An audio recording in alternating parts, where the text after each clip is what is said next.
Praise the lord.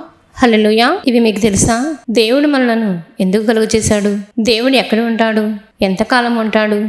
ఏం చేస్తుంటాడు? దేవుని ఎందుకు మనం కలుసుకోలేకపోతున్నాం? దేవుడు ఎక్కడ ఉంటాడు? దేవునికి ఆలోచన ఏమిటి? దేవుడు అంటే ఎవరు? దేవుడు ఎలాంటి వాడు? దేవుడు అంటే అర్థం ఏంటి? దేవుని మనసు ఎలాంటిది? దేవుని యొక్క స్వభావం ఏంటి? దేవుడికి మానవునికి ఉన్న సంబంధం ఏంటి? మానవుడు దేవుని ఎందుకు పూజించాలి? దేవుడు చెప్పినట్టే ఎందుకు చేయాలి? మానవుడు దేవుని ఎందుకు తెలుసుకోలేక గ్రహింపలేకుండా ఉన్నాడు? ఈ సృష్టి యావత్తును ఎవరు కలుగు చేశారు? ఎందుకు చేశారు? దేవుడు ఉన్నాడా? దేవుడు ఉంటే మరి కనబడేంటి? మానవుడు ఎలా జన్మిస్తున్నాడు? ఎవరు మానవ జాతిని సృష్టించారు? పుట్టుక మరణం అనే కాన్సెప్ట్ ఎవరు పెట్టారు? ఎలా పుడుతున్నారు? ఎలా చనిపోతున్నారు? చనిపోయిన తర్వాత ఏం జరుగుతుంది? తెలుసుకుందామా?